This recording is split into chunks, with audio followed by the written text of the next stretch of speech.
우리 하나님 말씀 한번 보도록 하겠습니다. 하나님 말씀은 요한 1서 2장 7절에서 11절까지 말씀입니다. 요한 1서 2장 7절에서 11절까지 말씀.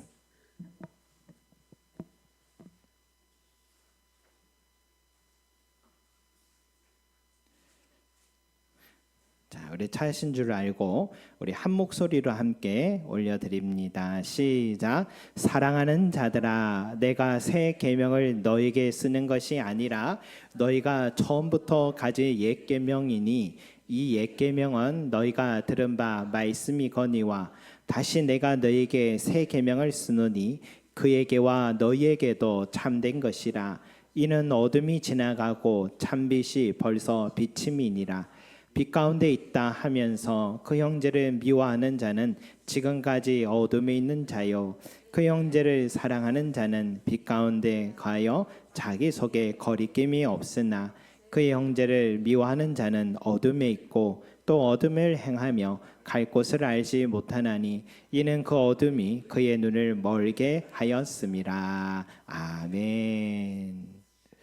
여러분, 우리가 지난주에 말씀에서도 우리 계명을 지키는 것과 하나님을 아는 것은 연결이 되어 있다. 우리 인생의 가장 중요한 우선이 되어야 되는 것은 하나님을 아는 지식이 있어야 우리 자신을 알게 된다 했는데, 그 하나님을 알기 위해서는 하나님의 계명을 우리가 지켜 행할 때, 우리 삶을 통과될 때 그때 알게 된다, 그렇게 우리가 말씀을 나눴는데요.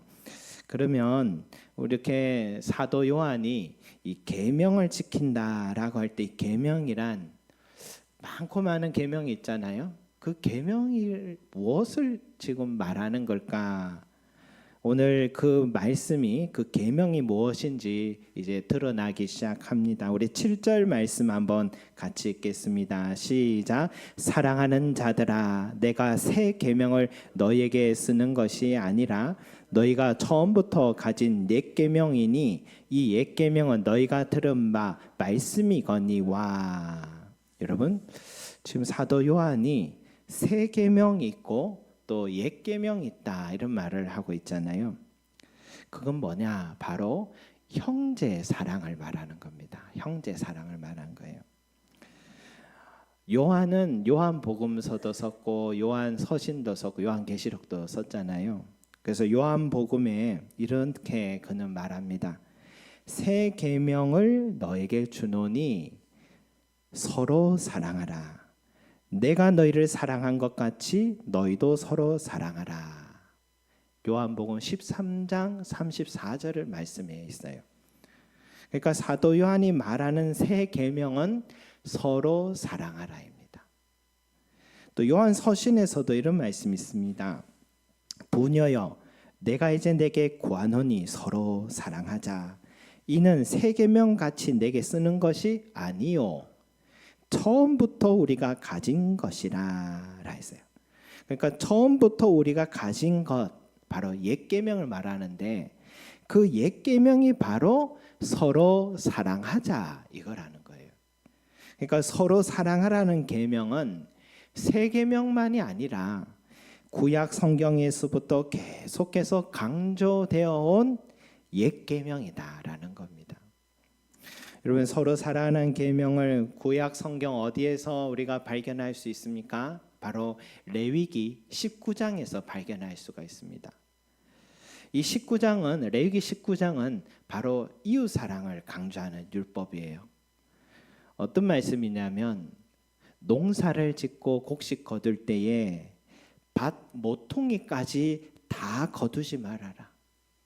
또 떨어진 이삭을 줍지 말아라. 또 포도 열매도 다 따지 말고 떨어진 열매도 줍지 말라라고 하나님께서 말씀하셨어요. 왜? 가난한 사람과 거류민을 위하여 버려두라라고 말씀하셨어요. 거류민은 바로 외국인 노동자들을 말하겠죠. 나그네, 가난한 자들을 말합니다. 그러니까 이 약자 보호법을 이 핵심이 레위기 19장 18절에 나오는데 원수를 갚지 말며 동포를 원망하지 말며 내 이웃 사랑하기를 내 자신같이 사랑하라. 나는 여호와이니라.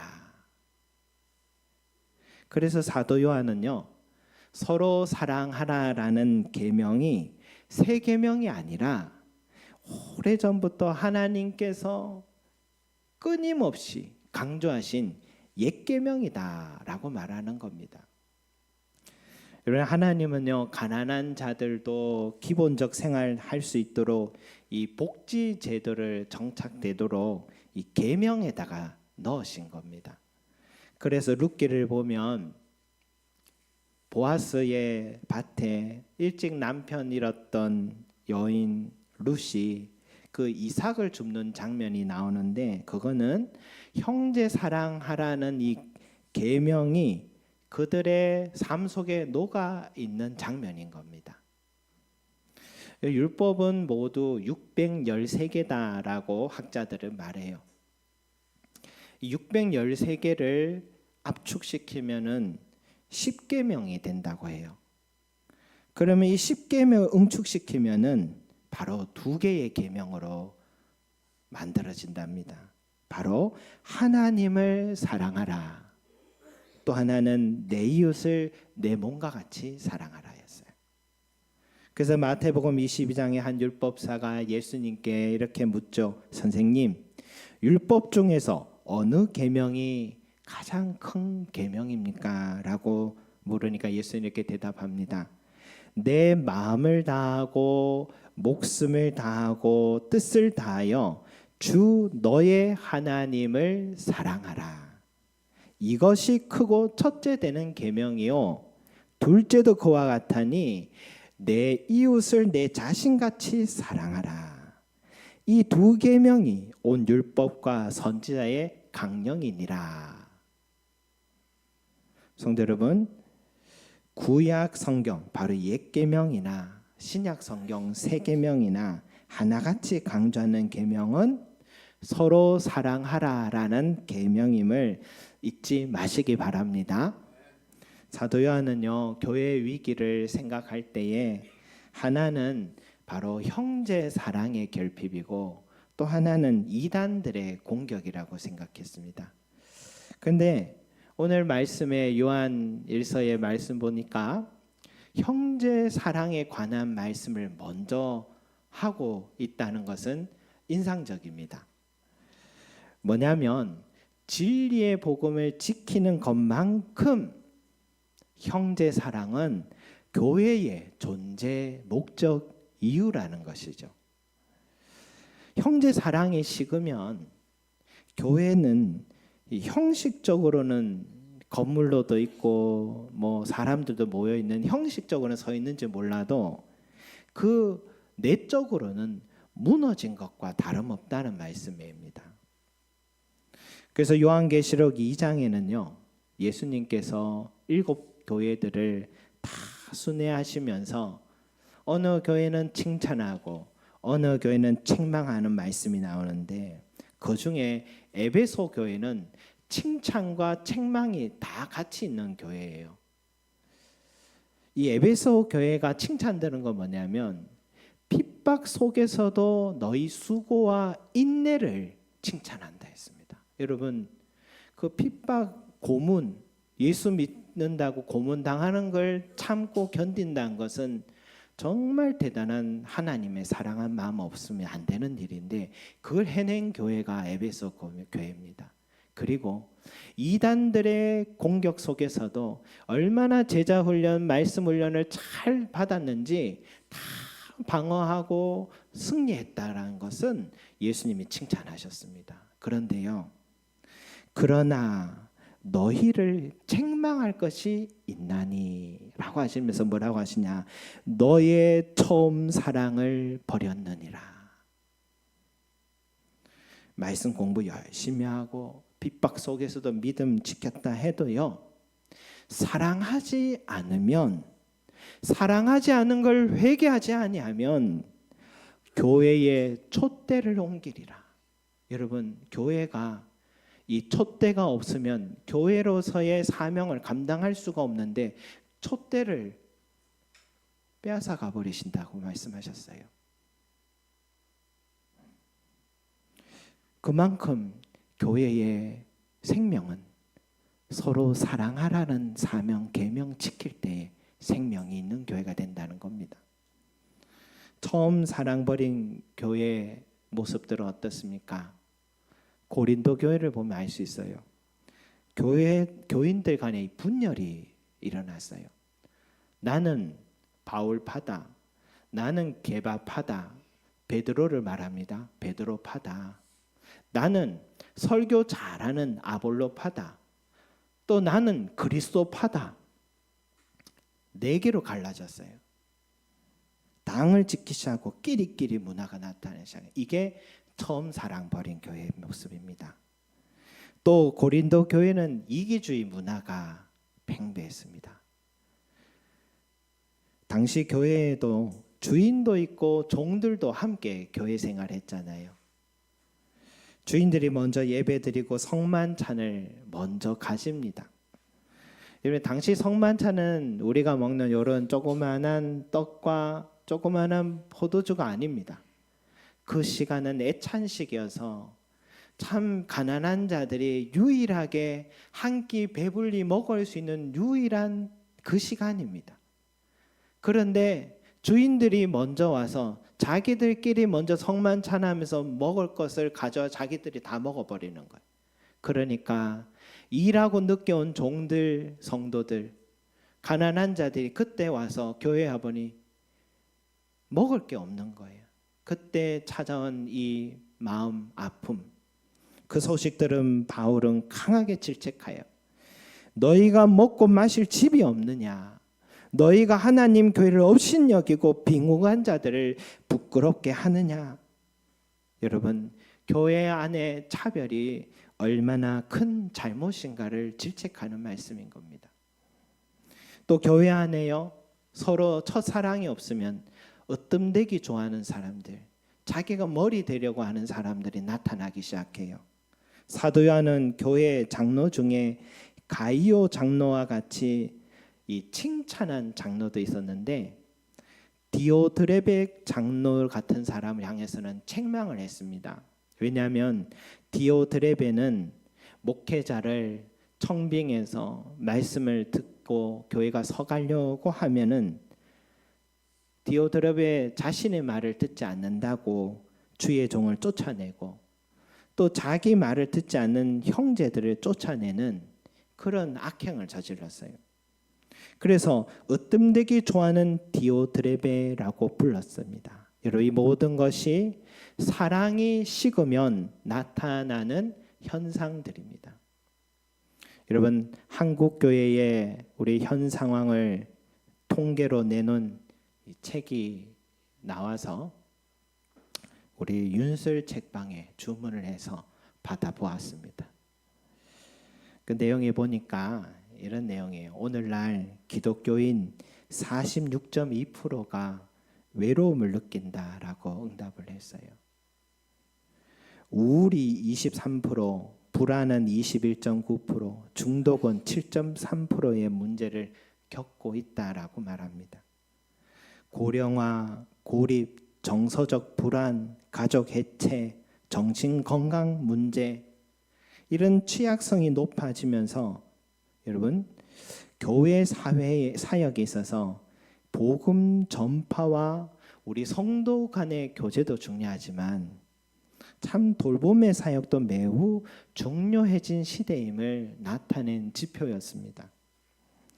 여러분, 교회 생활에서 참 교회에서 돌봄을 경험했다 하는 사람들을 보면 주일 예배를 꾸준히 참석하는 성도가 42.6%나 되어서 돌봄 받은 경험이 있다 했고, 상대적으로 이 소속감이 약한 성도들은 돌봄의 경험에서 소외되는 가능성이 높게 나왔습니다. 또 작은 교회일수록 돌봄의 경험이 더 컸고 큰 교회일수록 돌봄의 경험이 낮았다라고 나옵니다. 이런 목마른 사람의 몸을 판다고 영적 갈급함이 큰 성도들이 더 돌봄의 경험이 높게 나왔습니다. 그런데 특히 남성들의 경우 이 돌봄의 언어를 표현하지 않는 그 경향 때문에 이 돌봄에서 소외될 가능성이 또 높았습니다. 성도들이나 공동체 참여율이 낮은 성도들은 이 돌봄의 경험이 또 낮았습니다. 경제적 수준이 높은 성도보다 이 낮은 성도들이 상대적으로 돌봄의 경험이 또 낮았습니다. 또 교회 중직자들이 일반 성도들에 비해 돌봄의 경험이 또 높았습니다.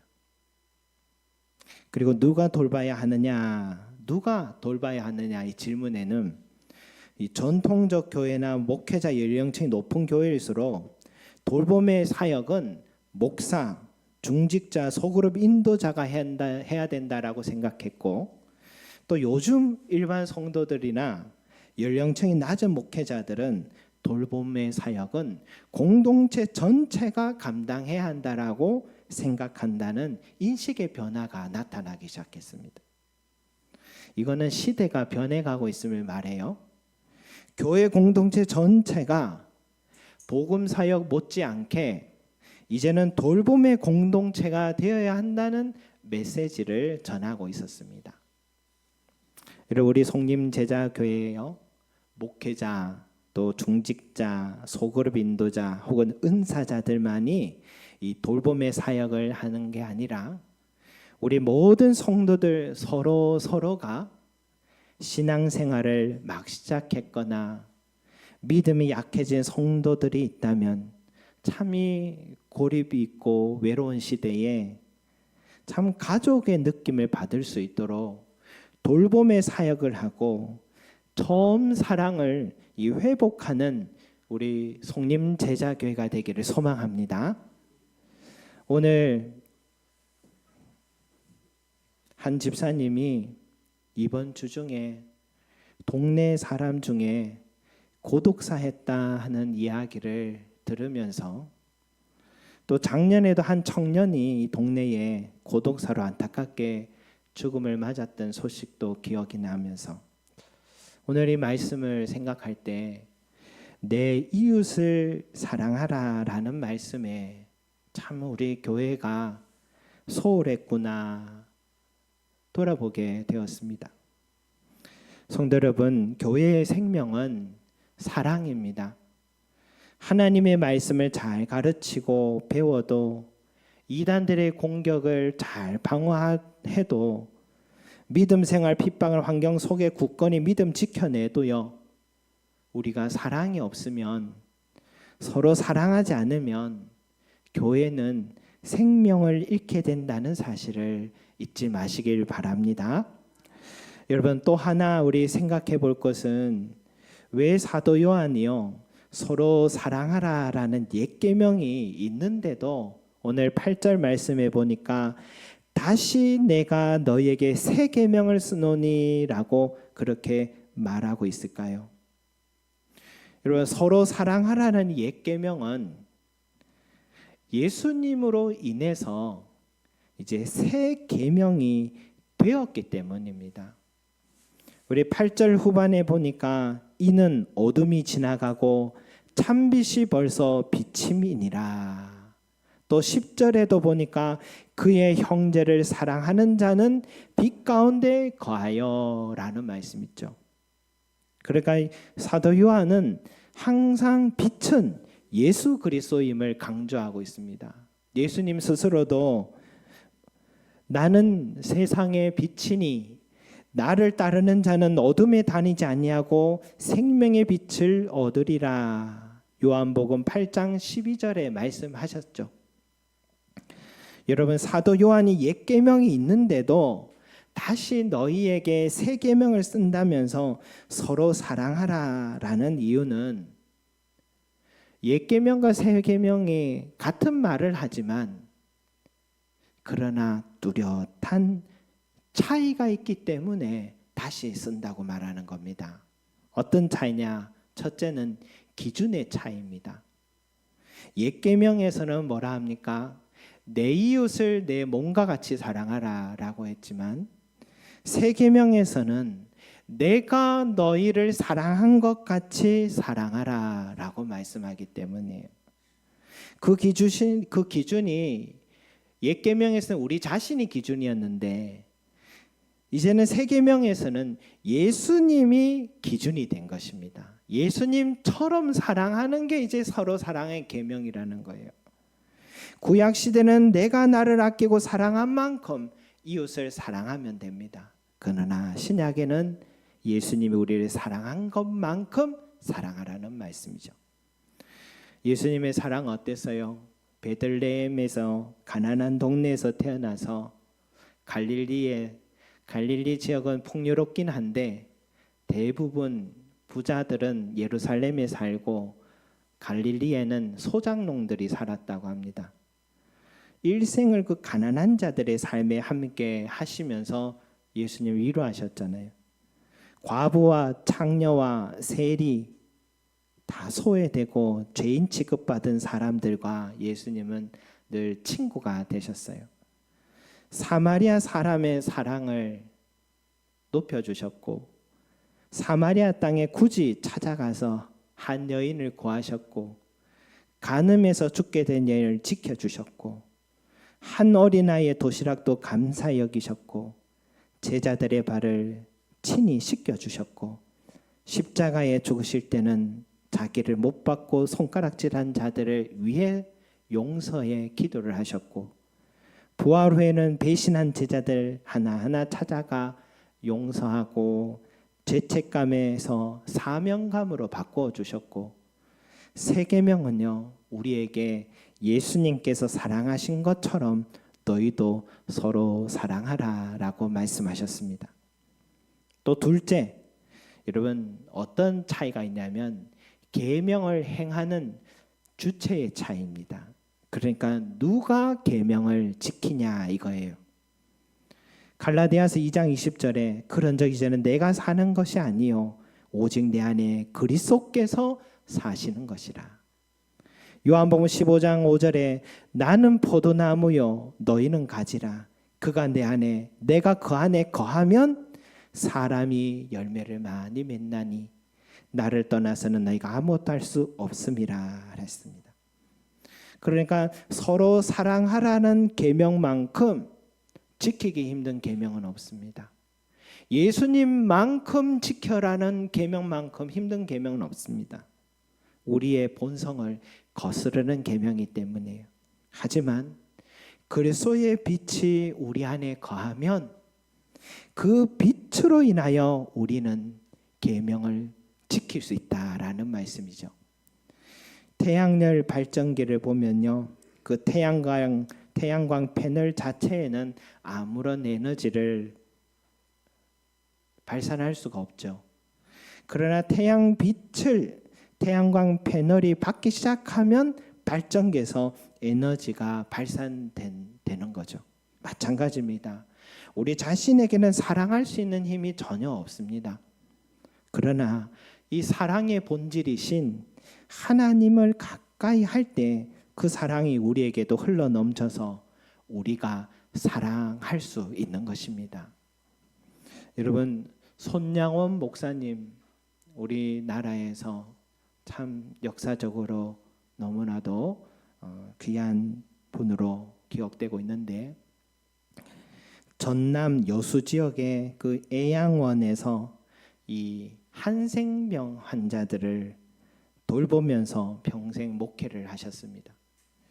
당시에 이 한생병 환자들은 이 전염된다라고 생각해서 모두 다 끓이고 있을 때에 이 손양원 목사님은 늘 그들과 함께 지내면서 목회하시고 한센병 환자들을 모두 다 번호로 부를 때에 목사님만은 그들의 이름을 불러주시고 그들의 상처를 직접 씻겨주시고 심지어는 그 환부의 고름을 입으로 또 빨아줬던 이야기까지도 전해질 만큼 정말 가족 중에 가족으로 대해주었습니다.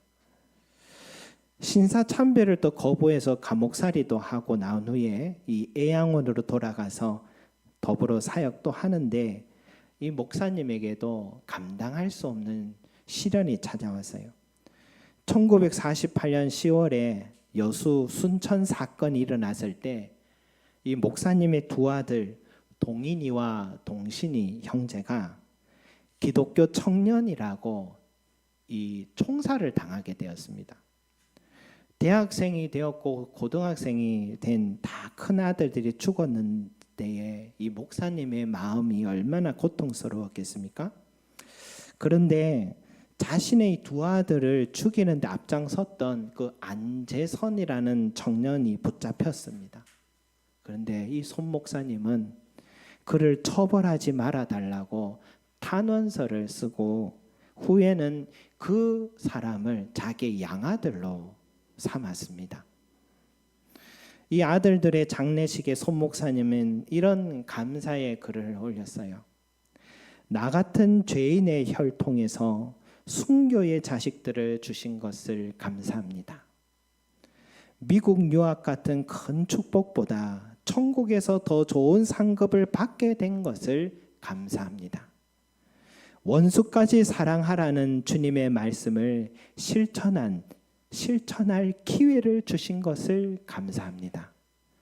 아들들을 죽인 청년을 회개시켜 양아들 삼게 하신 은혜에 감사합니다. 여러분,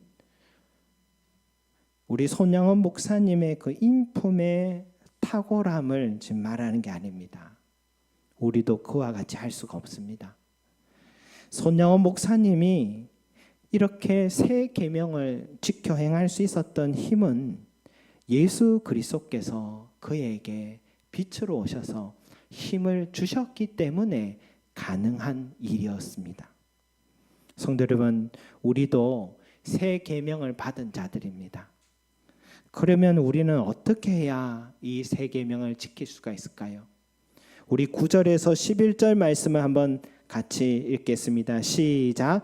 빛 가운데 있다 하면서 그 형제를 미워하는 자는 지금까지 어둠에 있는 자요, 그의 형제를 사랑하는 자는 빛 가운데 거하여 자기 속에 거리낌이 없으나 그의 형제를 미워하는 자는 어둠에 있고 또 어둠에 행하며 갈 곳을 알지 못하나니 이는 그 어둠이 그의 눈을 멀게 하였음이라. 아멘. 여러분, 형제를 미워하는 마음 그대로 놓아두지 마시기 바랍니다. 그러면 나도 모르게 어둠이 나를 사로잡게 됩니다. 다른 형제를 적대시하고 갈등한 상태로 지내게 되면 나도 모르게 어둠에 거하게 됩니다. 마음속의 어둠으로 방치하게 되면 그 어둠이 눈을 멀게 하고 내 삶을 잘못된 방향으로 이끌기 시작합니다. 여러분, 하나님의 자녀여도 내 마음을 어둠에 둘 수가 있습니다. 형제 미워하는 마음 그대로 살게 되면 하나님의 자녀로서 누려야 할 그 풍성한 은혜가 가로막히게 되고 하나님의 사랑이 우리에게 온전히 이루어질 수가 없게 되는 것입니다. 여러분, 빛에 거하는 자가 되시기 바랍니다. 하나님의 말씀의 빛, 그리스도의 복음의 빛 속에 항상 머무시기 바랍니다. 태양광 패널처럼 그 빛을 날마다 흡수하시기 바랍니다. 그리고 날마다 기도하십시오. 나를 통해서 서로 사랑하라는 이 세 계명을 행하게 해달라고 여러분 기도하십시오. 성 프란시스가 이렇게 기도를 했습니다. 주여, 나를 평화의 도구로 써 주옵소서. 미움이 있는 곳에 사랑을, 다툼이 있는 곳에 용서를, 분열이 있는 곳에 일치를, 의심이 있는 곳에 믿음을, 절망이 있는 곳에 희망을, 어둠이 있는 곳에 빛을, 슬픔이 있는 곳에 기쁨을 가져오는 자 되게 하옵소서. 여러분, 우리가 날마다 빛 가운데 거하기 힘쓰고 그 빛이 우리 안에 비춰 주시기를 기도한다면 우리는 서로 사랑하라는 새 계명을 행할 수 있을 것입니다. 어느 교회 목사님이요, 설교 시간에도 그렇고 교회 표어가 뭐냐면 아무도 혼자 울지 않는 교회, 이게 교회 표어랍니다. 아무도 혼자 울지 않는 교회. 여러분, 이것이 교회의 본질이고요, 새 계명을 지켜 행하는 삶입니다. 우리 성림 제자 교회도 사도 요한이 다시 쓰는 새 계명을 진지하게 받고 처음 사랑을 회복하기 위하여서 교회와 온 성도 모두가 힘쓰는 복된 교회가 되기를 간절히 소망합니다. 기도하겠습니다. 사랑과 은혜가 풍성하신 아버지 하나님, 오늘 사도 요한을 통하여 우리에게 새 계명 주심을 감사드립니다. 이 새 계명은 내 이웃을 내 몸과 같이 사랑하라가 아니라 내가 너희를 사랑한 것 같이 주님이 우리를 사랑한 것처럼 사랑하라라는 말씀이었습니다. 하나님, 우리가 이제는 기준이 달라졌고 더 높은 차원의 사랑을 우리가 사명을 맡은 자가 되었습니다. 그래서 우리는 우리 힘으로 할 수가 없습니다. 그리스도의 빛이 필요합니다. 빛 속에 거하게 하시고 우리가 주님의 말씀 속에, 주님의 말씀이 우리 안에, 복음의 진리 안에 늘 거하는 자 되게 하여 주셔서 주여, 그 빛이 우리에게 비춰질 때에 그 빛의 힘으로 사랑하는 자 되게 하여 주시옵소서. 우리가 가는 곳곳마다 평화가 임하게 하여 주시고 가는 곳곳마다 갈등이, 분열이 사랑과 하나됨으로 변화되게 하여 주시고 용서할 수 있게 하여 주시고 주여, 위로하는 자 되게 주여 평화의 도구로 우리를 사용하여 주셔서 주여, 우리 교회는 그 누구도 혼자 울지 않는 교회가 되게 하여 주시고 그래서 우리 교회를 통하여 이 지역에 혼자 우는 자가 없을 수 있도록 우리 교회를 사용하여 주시옵소서. 감사드리며 예수 그리스도 이름으로 기도드립니다. 아멘.